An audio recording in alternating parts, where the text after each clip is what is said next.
یہ صدائے حریت جموں و کشمیر ہے۔ پیش خدمت ہے تازہ ترین خبریں۔ مقبوضہ کشمیر میں بھارتی فوجیوں نے اپنی ریاستی دہشت گردی کی کارروائیاں جاری رکھتے ہوئے سال 2019 کے دوران 3 خواتین اور 9 لڑکوں سمیت 210 بے گناہ کشمیریوں کو شہید کر دیا۔ کشمیر میڈیا سروس کے ریسرچ سیکشن کی طرف سے جاری کیے گئے اعداد و شمار کے مطابق ان شہادتوں کی وجہ سے 14 خواتین بیوہ اور 29 بچے یتیم ہوئے، جبکہ بھارتی فورسز کے اہلکاروں نے اس دوران 64 خواتین کی بے حرمتیاں کی۔ رپورٹ میں کہا گیا ہے کہ بھارتی فوجیوں اور پولیس اہلکاروں نے پرامن مظاہرین کے خلاف گولیوں، پیلٹ گنز، پاوا شیلوں اور آنسو گیس سمیت طاقت کا وحشیانہ استعمال اور گھروں پر چھاپوں اور کریک ڈاؤنز کی کارروائیوں کے دوران 2417 شہریوں کو زخمی کیا۔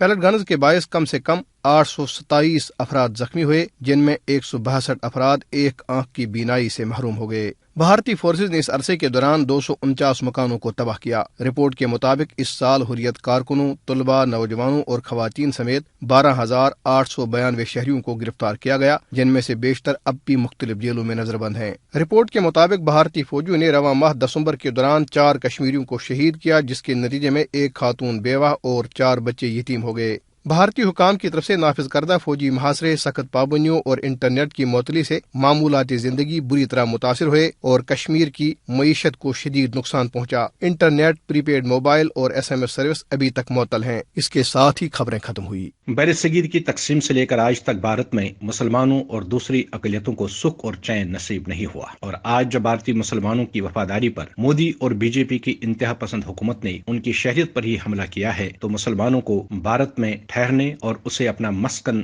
بنانے پر بے حد افسوس ہوا، جس کا نتیجہ یہ برآمد ہوا کہ آج بھارت کی گلی کوچوں میں پاکستان زندہ باد کے نعرے گونج رہے ہیں۔ اس حوالے سے سنتے ہیں مسلم ڈیموکریٹک لیگ کے وائس چیئرمین اور حریت کانفرنس آزاد کشمیر شاخ کے سیکرٹری اطلاعات شیخ عبدالمتین کا تجزیہ۔ بھارت میں متنازع شہریت بل کے خلاف جس طرح عوام سڑکوں پر نکل آئے، اس کو ہم سراہتے ہیں، اور بھارتی پولیس اور فوج جس طرح مظاہرین پر بے تحاشا طاقت کا مظاہرہ کر رہی ہے، ہم اس کی پرزور مذمت کرتے ہیں۔ بھارت میں اقلیتوں کے ساتھ ہمیشہ امتیازی سلوک جاری ہے، چاہے وہ بودھ ہو، عیسائی ہو، سکھ ہو، دلت ہو یا مسلمان۔ ممکن نہیں ہندوتا کے علم بردار اور بھارتی فسطائی حکومت نہ تو مقبوضہ کشمیر کے حق خود ارادیت کو اور نہ ہی بھارت کے اندر اٹھی ہوئی آواز کو منفی پروپیگنڈا اور طاقت کے بے تحاشا استعمال سے دبا سکتی ہے۔ بھارت کا خود ساختہ جمہوری اور سیکولرزم کا لبادہ آشکار ہو رہا ہے اور عالمی سطح پر اس کی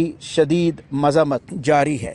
مودی نے مقبوضہ کشمیر سے لے کر بھارت تک جو آگ بھڑکائی ہے، اس میں نہ صرف مودی بلکہ بھارت بھی بسم ہوتا ہوا نظر آ رہا ہے۔